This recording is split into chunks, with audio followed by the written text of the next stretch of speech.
El estudio de esta noche es el Jesús del mormonismo. El Jesús del mormonismo. Vamos a estar viendo cómo los mormones miran a Jesús.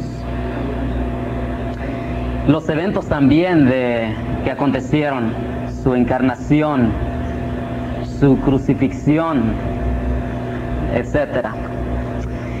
Bien, para empezar, el Jesús del mormonismo no es eterno. El Jesús del mormonismo no es eterno.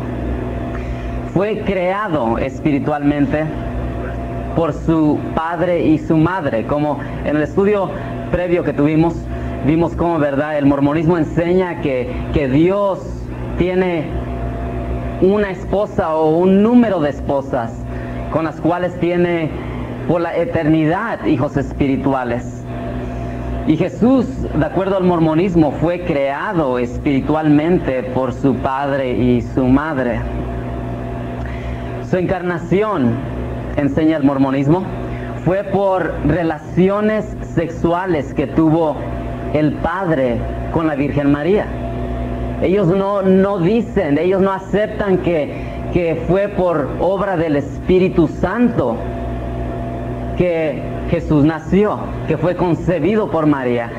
Ellos enseñan que literalmente el Padre tomó a María y tuvo relaciones con ella, físicas, y de esa forma se embarazó con Jesús y Jesús nació.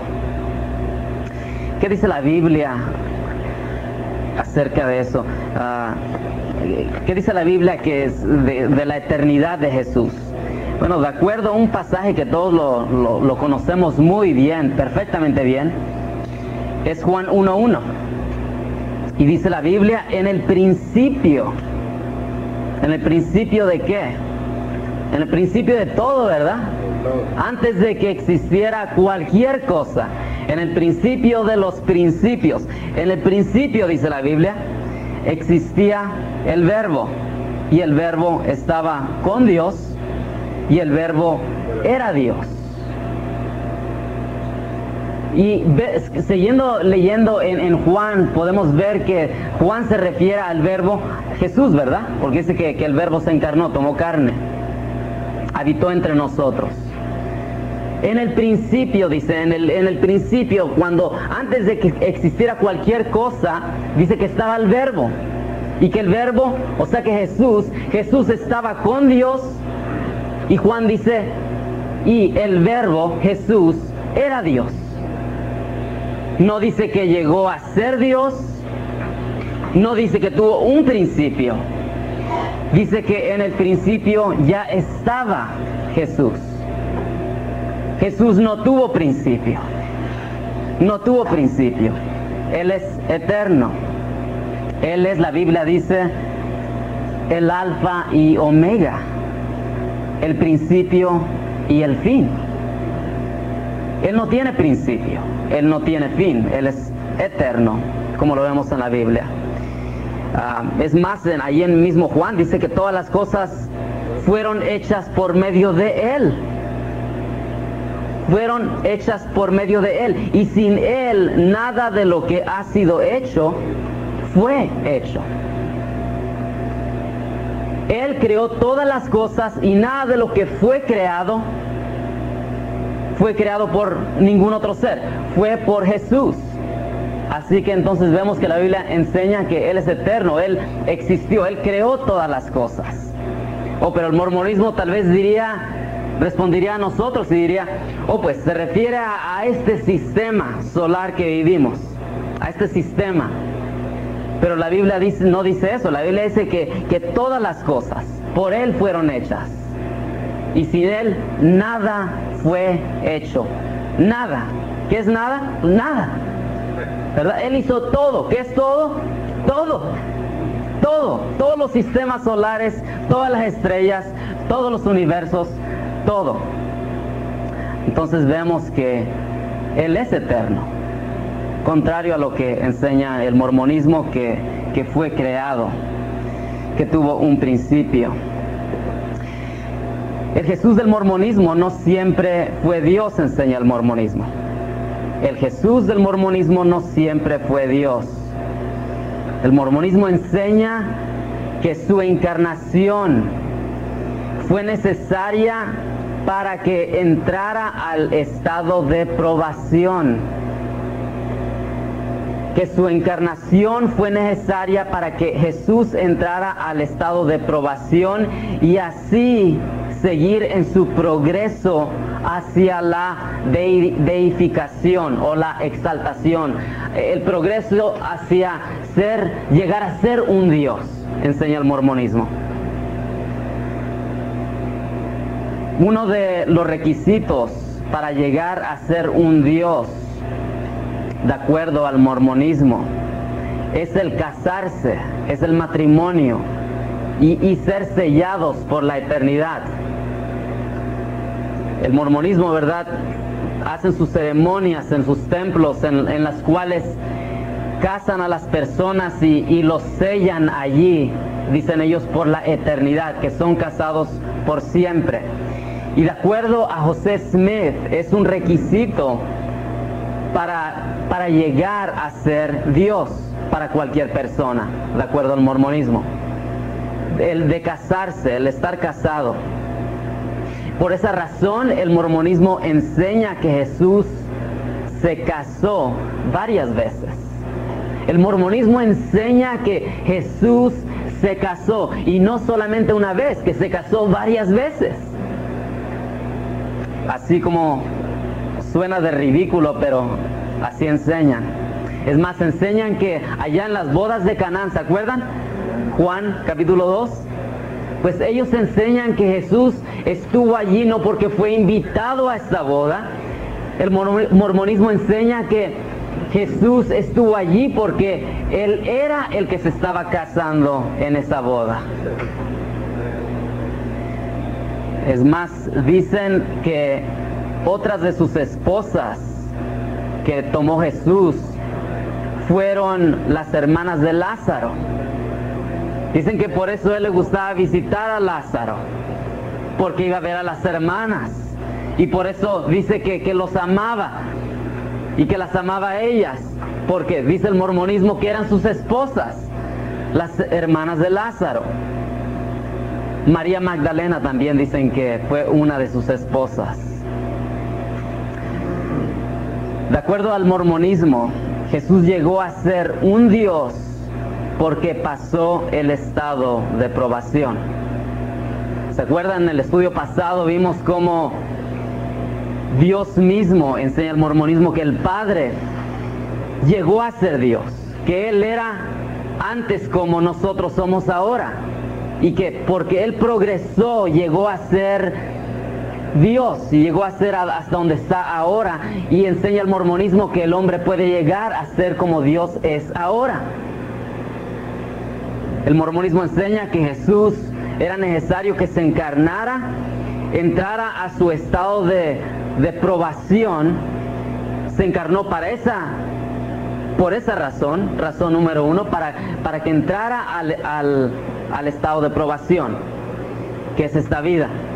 Y dicen ellos porque Él se casó, porque Él vivió, cumplió todas las leyes, etcétera, etcétera. Por eso Él llegó a ser Dios, porque pasó su estado de probación. La Biblia nunca nos dice que Jesús haya sido casado, nunca. Si así hubiera sido, la Biblia lo diría, ¿verdad? Pero la Biblia nunca dice. Cuando el mormón dice, oh, pues allí en las bodas de Caná Jesús estaba casando, ¿a dónde dice eso? Bueno, no dice, pero así era, no dice. No podemos usar, ¿verdad?, ese tipo de argumento. Cuando alguien nos dice y nos fuerza a nosotros, nos ponen en la situación que nosotros tenemos que probar que Él no fue casado, no, ellos tienen que probar. ¿A dónde dice la Biblia? La Biblia no dice, nunca dice que haya sido casado. Que la Biblia dice que Jesús amaba a María, también dice la Biblia que Jesús amaba a Juan. ¿verdad? De tal manera amó Dios al mundo. Jesús amó a todos por igual. No es porque se haya casado. La crucifixión, de acuerdo al mormonismo, la crucifixión trajo destrucción y muerte. Aquí en el libro mormón está un libro de Nefi, de los nefitas. Y en el tercer libro de Nefi, sección 8 y 9, detalla ciertos eventos desastrosos que fueron a causa de la crucifixión de Jesús. Vamos a leer aquí un pasaje en el tercer libro de Nefi, sección 8. Claro que no lo busquen en su Biblia porque no lo tienen, ¿verdad? Dice así lo siguiente, dice: y hubo una destrucción grande y terrible en la tierra del sur, pero he aquí, hubo una destrucción mucho más grande y terrible en la tierra del norte. Pues he aquí toda la faz de la tierra fue alterada por causa de la tempestad y los torbellinos y los truenos y los relámpagos y los sumamente violentos temblores de toda la tierra. Y se rompieron las calzadas y se desnivelaron los caminos y muchos terrenos llanos se hicieron escabrosos. Y se hundieron muchas grandes y notables ciudades, y muchas se encendieron, y muchas fueron sacudidas hasta que sus edificios cayeron a tierra, y sus habitantes murieron, y los sitios quedaron desolados. Hubo algunas ciudades que permanecieron, pero el daño que sufrieron fue sumamente grande, y muchos de sus habitantes murieron.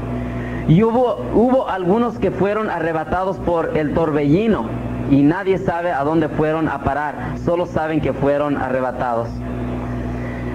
Y así quedó desfiguradas la superficie de toda la tierra por motivo de las tempestades y los truenos y los relámpagos y los temblores de la tierra. Y sigue diciendo ahí, está detallando un evento que según el mormonismo pasó a causa de la crucifixión de Jesús. Cuando Jesús fue crucificado, dice el mormonismo, que pasó esos temblores y que ciudades completas fueron destruidas completamente.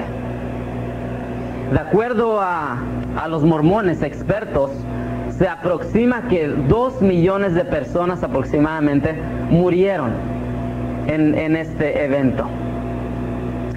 Esto duró, dice aquí el libro, que pasó por lo menos 3 horas. 3 horas o más de torbellinos, temblores. Ahora aquí en California, ¿verdad? Conocemos los temblores. Y cuando tiembla, ¿verdad? Por unos 10 segundos, 5 segundos, causa un gran desastre, ¿verdad? Ahora, ¿se puede imaginar un evento de terremoto de 3 horas? 3 horas. Tembló, torbellinos. Increíble. 3 horas dice aquí. Notemos aquí que mientras Jesús mata a millones de personas que nunca han escuchado de Él, porque estas personas, de acuerdo al mormonismo, se encuentran aquí en las Américas y en otras partes del mundo. Mientras Jesús está matando a millones de personas, a los que le crucificaron, ¿qué les pasó? Nada, ¿verdad? Leemos en la Biblia que ninguno perdió su vida cuando fue crucificado Jesús. Interesante que dice el mormonismo que en otras partes que ni siquiera han escuchado de Jesús, personas están perdiendo sus vidas, porque aquí dice que Jesús lo está causando. Jesús causa esto, le quita la vida a personas que nunca han oído de Él, y a las personas que le están crucificando, se están burlando de Él, no les pasa nada. Otra cosa, ningún historiador en el mundo menciona tal catástrofe. Ningún historiador. En ningún libro de la historia vemos que diga, que detalle tal evento. Si hubiera pasado, ¿no creen que algún historiador, alguna historia por lo menos por allá en China o qué sé yo, México, Guatemala, alguien diría que pasó un temblor y que duró 3 horas? Más de 2 millones de personas murieron. Y ningún historiador detalla tal evento. Pues interesante. ¿Por qué será? Porque no pasó. Eso no pasó. Es cuento de José Smith, ¿verdad? Que quién sabe, ¿verdad? Que en qué estaba pensando cuando escribió eso. ¿Qué dice la Biblia? La Biblia nunca dice que la crucifixión trajo destrucción y muerte a la humanidad. La Biblia no dice que la crucifixión trajo destrucción y muerte a la humanidad. Al contrario, ¿verdad? Fue al contrario. Trajo salvación. La crucifixión trajo salvación y vida, no muerte, vida. Jesús mismo dijo: yo he venido para que tengan vida y para que la tengan ¿en qué? En abundancia. Él no vino para quitarle la vida a las personas. Es más, ¿no dice la Biblia que Él voluntariamente dio su vida? Él dio su vida voluntariamente. Es que si la dio voluntariamente, ¿por qué se iba a enojar? ¿Y por qué se iba a enojar con personas que ni siquiera conoce? Oh, pues porque me hacen esto, ahora voy a destruir a aquellos que están por allá. Es absurdo, es absurdo. Jesús dijo: yo he venido para que tengan vida y para que la tengan en abundancia. Jesús mismo dijo que Él no vino para condenar el mundo. ¿Verdad que no? Él no vino para condenar el mundo. Él vino para salvar el mundo de su pecado. La Biblia sí menciona 2 temblores, pero nada como el libro de Mormón. El primer temblor que menciona la Biblia lo vemos allá en Mateo 27, versículos 50 al 53. Si pueden abrir sus Biblias allí, vamos a leer lo que dice allí. Entonces Jesús, clamando otra vez a gran voz, exhaló el Espíritu. Y he aquí, el velo del templo se rasgó en 2, de arriba abajo. Y la tierra tembló, y las rocas se rompieron, se partieron. Y los sepulcros se abrieron, y los cuerpos de muchos santos que habían dormido resucitaron. Y saliendo de los sepulcros después de la resurrección de Jesús, entraron en la santa ciudad y se aparecieron a muchos. Aquí tenemos un evento increíble aquí, que detalla la Biblia. Y esto sí pasó. Y aquí detalla la Biblia cómo pasó este temblor. Y como vemos en este pasaje, lo único que se rompió fue el velo del templo, ¿verdad? El velo del templo, que era simbólico porque se rompió, ¿verdad?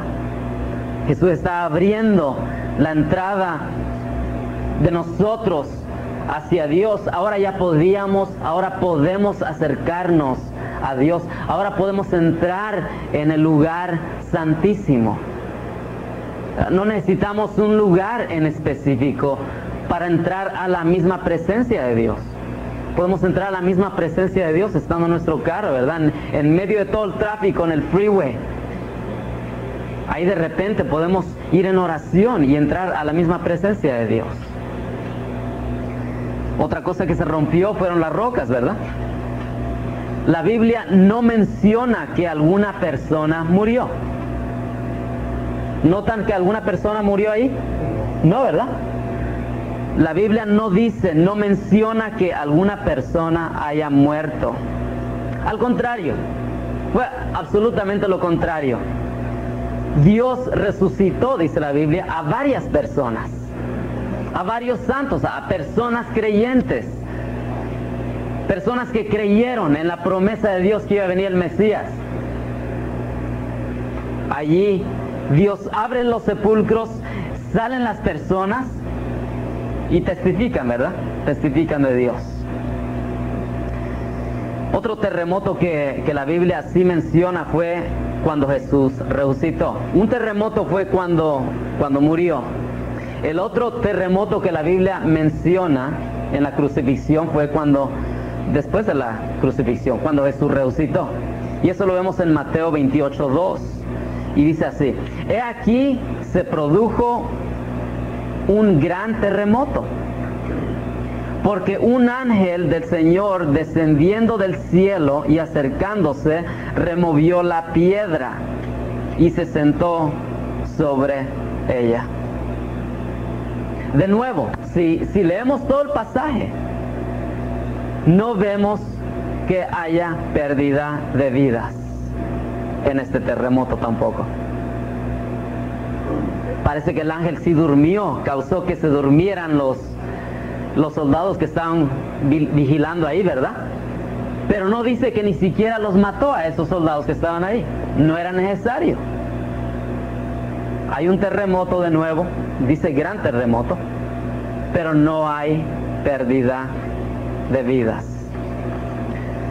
El mormonismo enseña que hubo una densa obscuridad después de la resurrección.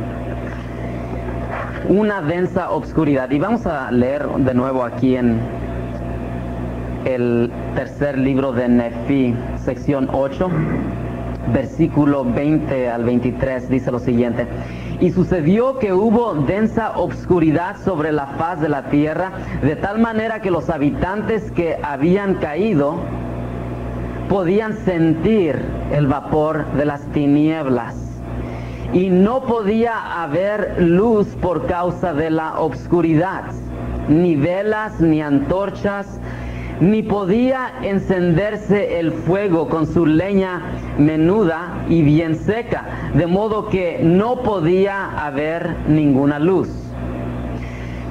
Y no se veía luz alguna, ni fuego, ni vislumbre, ni el sol, ni la luna, ni las estrellas, por ser tan densos los vapores de obscuridad que había sobre la faz de la tierra. O sea que una obscuridad que cubrió toda la tierra, dice aquí el tercer libro de Nefi. Y sucedió que duró por el espacio de 3 días. 3 días, de modo que no se vio ninguna luz, y hubo grandes lamentaciones, gritos y llantos continuamente entre todo el pueblo. Sí, grandes fueron los gemidos del pueblo por motivo de las tinieblas y la gran destrucción que les había sobrevenido. Interesante, increíble.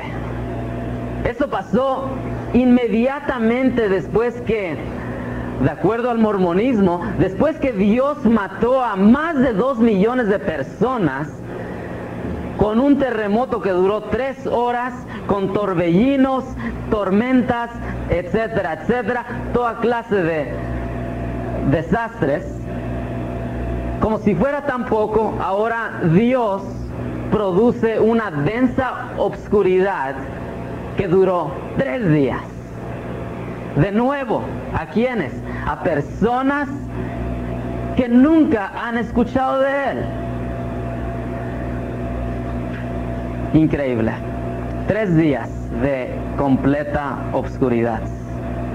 Es más, dice el pasaje ahí que era tan densa la obscuridad, era húmeda, porque no podían encender velas, no podían encender ni siquiera leña bien seca, dice el pasaje, porque era tan húmeda que mojaba la leña y no podían encender la leña.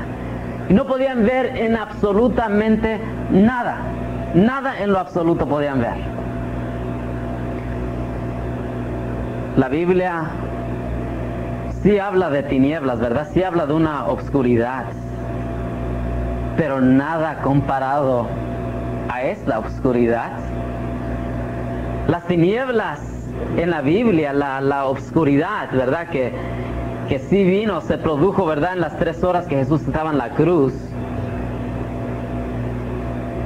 Allá en Lucas nos dice que duró 3 horas, no 3 días, 3 horas, en Lucas 23:44.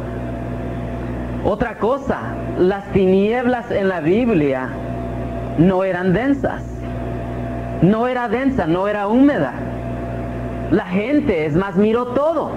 Cuando Jesús estaba en la cruz, la gente miró todo. Vayamos allá a nuestras Biblias, en Juan, capítulo 19, versículo 34 y 35. Dice lo siguiente: pero uno de los soldados le traspasó el costado con una lanza, y al momento salió sangre y agua. ¿Quién es el escritor aquí? Juan, ¿verdad? Claro. Juan. Juan es el que está viendo esto. Juan es el que vio esto. Él vio que vino este soldado después que Jesús murió. Le enterró la lanza en su costado de Jesús. Y Juan miró que salió, ¿qué? Sangre y agua de Jesús. Él miró. ¿A dónde está la densa oscuridad? Es completamente contrario a lo que dice la Biblia. Sigue diciendo ahí Juan, versículo 35. Y el que lo ha visto, o sea que dice, el que lo ha visto, yo, dice, ha dado testimonio, y su testimonio es verdadero, y él sabe que dice la verdad, para que vosotros también creáis. Juan estuvo allí, él miró, los soldados miraron dónde estaba Jesús, miraron que ya parece que estaba muerto, y para asegurarse que estaba muerto le meten la lanza en el costado, en el corazón. No, si no hubieran visto, pues ¿cómo lo iban a picar, verdad? Los soldados miraron, Juan miró, y Juan hasta dice, ¿verdad? Claramente dice, el que ha visto, dice, yo lo vi. El que ha visto, dice la verdad. Jesús trajo no tinieblas, Jesús trajo luz a nuestro entendimiento. Él trajo luz, no trajo tinieblas. Trajo claridad a nuestros ojos para entender el plan de salvación. Él no trajo a nadie a tinieblas, es más, Él nos rescata de las tinieblas. Veamos las marcas de las heridas de Jesús. ¿Qué dice el mormonismo acerca de las marcas de las heridas de Jesús? De acuerdo al libro de Mormón, después de la resurrección, Jesús viene y se le aparece a los nefitas aquí en las Américas. Viene y se les aparece después de su resurrección. Desciende a los nefitas que han sobrevivido. Recuerden, los que han sobrevivido son personas, yo creo que pues deben haber sido tremendamente espirituales, porque Dios los libró de tal destrucción. Es que Dios tuvo que librar a lo mejor de lo mejor, ¿no? Es que se le aparece Jesús a estos nefitas después de esta destrucción, después de las tinieblas, como lo detalla allá en el tercer libro de Nefí, sección 11. Jesús se le aparece y le dice a estas personas, vengan y vean mis heridas, les dice ellos. Sus manos, dice allí el libro de Mormón, que le enseña las heridas en sus manos, su costado, y les invita a todas estas personas, a una gran multitud, que vengan y metan sus dedos y su mano en su costado. ¿Qué es lo que pasó? No, pues estas personas, pues tremendamente espirituales, yo creo hacen lo mismo que Tomás, ¿no? ¿Cómo crees, Señor? No, estas personas, de acuerdo al libro Mormón, vienen, se ponen en línea, se aproxima que eran más o menos como 500,000 de personas, 500,000 de personas. Se ponen en línea, dice ahí el libro Mormón, se ponen en línea y cada uno va y le mete los dedos en las marcas de las manos de Jesús y la mano en su costado. ¡Wow! ¿Cuánto tiempo debe haber durado eso, no? 500,000 de personas. Oh, pues ahí ya le hicieron las heridas mucho más grandes, ¿no? Ahí ya le hacen una abertura de costilla a costilla. De acuerdo al mormonismo, estas personas grandemente espirituales que Dios las libró, yo creo por tan espirituales, ahora van y se ponen en línea porque pues, quieren asegurarse que es Él y le meten el dedo y la mano en las heridas. Qué increíble, ¿no? Si comparamos lo que dice la Biblia acerca de Tomás, conocemos a Tomás porque era incrédulo, ¿verdad? Así lo conocemos. Tomás el incrédulo. Él no creía hasta ver. ¿Qué es lo que él dijo? Yo no voy a creer hasta que no vea, hasta que no meta mi mano en su costado y mi dedo en sus heridas de sus manos. Y vamos allá en Juan capítulo 20, versículo 27 al 29. Dice, luego dijo a Tomás, se le aparece Jesús, ¿verdad? Y se le aparece, hace una aparición especialmente para Tomás. Y aquí viene y le dice a Tomás, acerca aquí tu dedo y mira mis manos, extiende aquí tu mano y métela en mi costado y no seas incrédulo, sino creyente. ¿Qué es lo que hizo Tomás? ¿Fue y le metió la mano en su costado? No, ¿verdad? Dice el versículo 28, respondió Tomás y le dijo, Señor mío y Dios mío. Él cayó de rodillas, él no necesitaba meter su mano en su costado, era suficiente prueba con verlo, más que suficiente. Y Jesús le dice, porque me has visto, ¿has creído? Dichosos son los que no vieron y sin embargo creyeron. Notemos que aquí Jesús está diciendo lo que pasó. Creíste porque me viste. No dice creíste porque me metiste, porque me tocaste. Es más, Jesús no quería que nadie le tocara. ¿Se acuerdan cuando Él resucitó? Acaba de resucitar. Fueron aquellas mujeres y esta María, ¿verdad? Quería abrazarlo.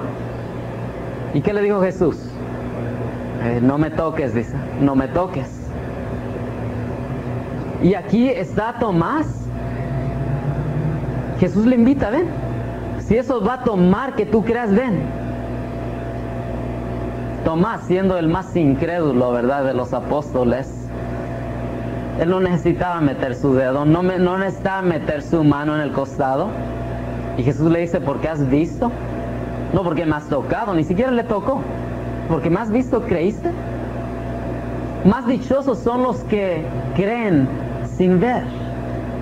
Sin ver. Oye, allá tenemos a 500,000 de nefitas, lo mejor de los mormones. Y están ahí en fila para asegurarse que es Jesús metiendo sus manos y sus dedos en las heridas de Jesús.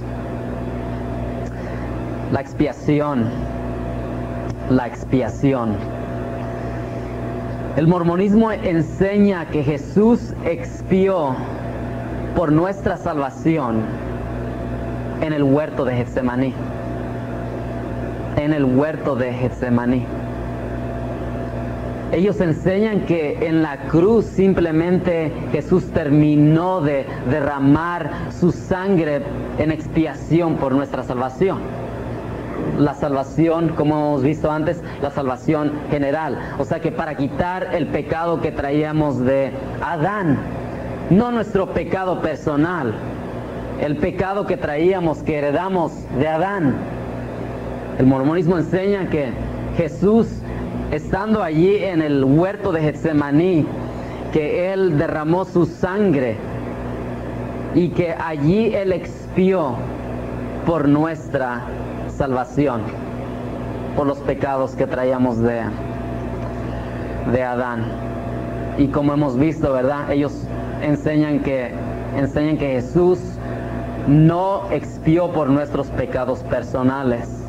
Jesús no nos ofrece perdón de pecados personales. Para eso enseña el mormonismo que necesitamos obrar, necesitamos ser buenas gentes, hacer buenas obras, ser buenos mormones, hacer los ritos y ordenanzas que impone la iglesia mormona. Pero la Biblia dice, de verdad, claramente la Biblia dice que fue en la cruz que Jesús expió por nuestros pecados. Fue en la cruz.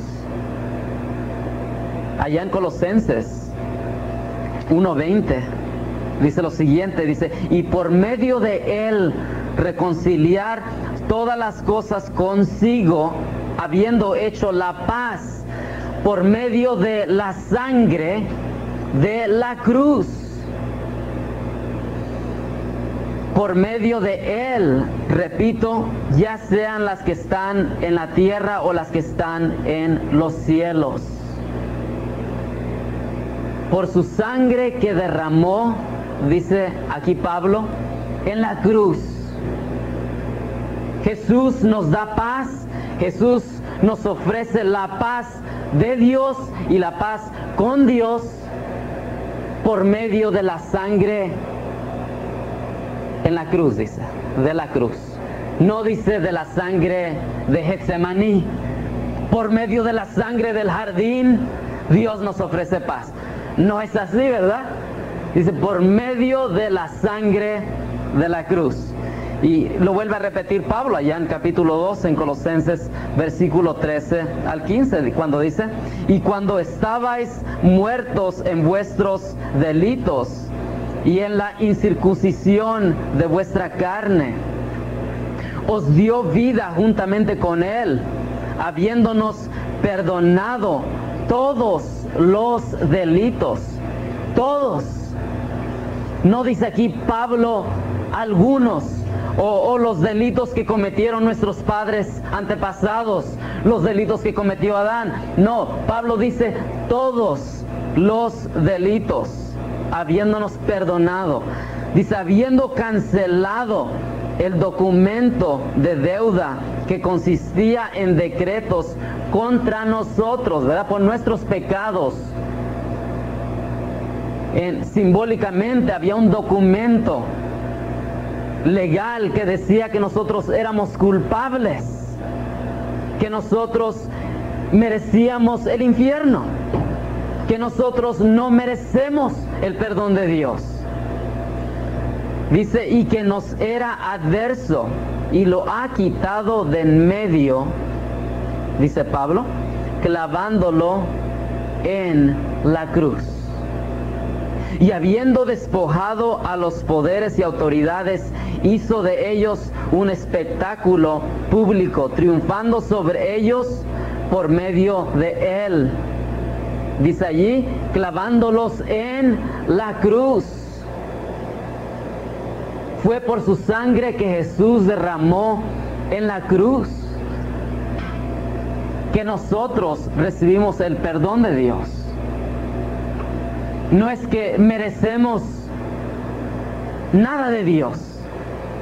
Es porque Jesús nos amó, ¿verdad? De tal manera que gratuitamente Él dio su vida en rescate por la nuestra. Él murió para que nosotros no muriéramos. No es nuestra bondad. Nuestra bondad no nos lleva a nada. A nada. La Biblia dice que lo mejor que podemos hacer, las mejores obras que nosotros hacemos, dice Isaías, que son como un trapo de inmundicia. para Dios es inmundicia. Las obras que el mormón pueda hacer, las horas que pueda pasar haciendo obras, tratando de ganar el favor de Dios, no es nada más que un trapo de inmundicia. Solamente a través de la gracia, solamente a través del sacrificio de Jesús, es que recibimos la salvación y el perdón de nuestros pecados. En conclusión, mire, vamos a leer un pasaje más allá en Hebreos. Hebreos capítulo 13, versículos 8 y 9. Dice lo siguiente, Hebreos 13, 8 y 9. Jesucristo es el mismo ayer y hoy y por los siglos. Jesús es el mismo ayer, hoy y para siempre. No os dejéis llevar por doctrinas diversas y extrañas, porque buena cosa es para el corazón el ser fortalecido con la gracia. Con la gracia, ¿verdad? No con nuestras obras, con la gracia de Dios, con el regalo de Dios, que nos regaló allá en la cruz, ¿verdad? La vida de Jesús. No con alimentos de los que no recibieron beneficio los que de ellos se ocupaban. No de alimentos de los que no recibieron beneficio los que de ellos se ocupaban. No de aquellos que están tratando de ganar el favor de Dios. No ha habido tiempo cuando Jesús no fuera Dios. No ha habido tiempo en el cual Jesús haya dejado de ser Dios. Algunos enseñan que Jesús en su encarnación dejó de ser Dios y que después de su resurrección volvió a tomar su deidad. Pero no es así. La Biblia no enseña eso. No ha habido tiempo en el cual Jesús no fuera Dios, y Jesús nunca ha dejado de ser Dios. Nunca. Aún en su encarnación. Él no dejó de ser Dios. Él fue Dios y lo demostró.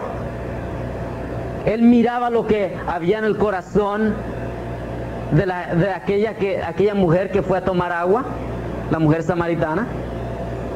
Él sabía quién estaba en su casa y que no era su esposo. ¿Por qué? ¿Porque Jesús era divino? No, porque Él era Dios. Jesús conocía el corazón de las personas.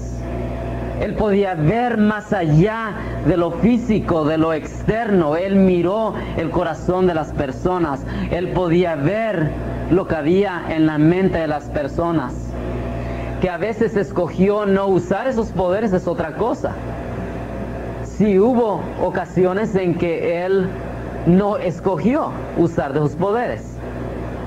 Como humano, simplemente Él actuaba como humano y no escogía siempre usar de sus poderes. Jesús nunca ha dejado de ser Dios y nunca dejará de ser Dios. Nunca. La Biblia dice que Él no cambia y Él no cambiará. Él no ha cambiado y nunca va a cambiar. Es el mismo, dice aquí el autor de los Hebreos, es el mismo ayer, o sea que siempre, hoy y por los siglos. El mormonismo enseña que Jesús ha cambiado. El mormonismo enseña que Jesús está cambiando todavía. Completamente diferente a lo que enseña la Biblia. El mormonismo enseña otro testamento, como así lo dice. La primera página del libro Mormón dice otro testamento de Jesús. El mormonismo enseña otro testamento, otro Jesús y alimenta a sus seguidores con doctrinas falsas, las cuales los llevan a la perdición. Solamente el Jesús de la Biblia, solamente conociendo y aceptando la gracia que Jesús nos ofrece en su muerte, es que podemos nosotros recibir perdón de pecados. Nosotros no podemos ser lo suficiente buenos para merecer el perdón de Dios. Qué arrogancia del mormonismo para decir que la bondad de Jesús no es suficiente, que el sacrificio de Jesús, las buenas obras de Jesús no son suficientes para salvarnos. Qué arrogancia que ellos dicen, eso no es suficiente, pero sí puede ser suficiente la bondad de ellos, los sacrificios de ellos y las buenas obras de ellos. Si eso no es arrogancia, entonces no sé qué es. Vamos a terminar.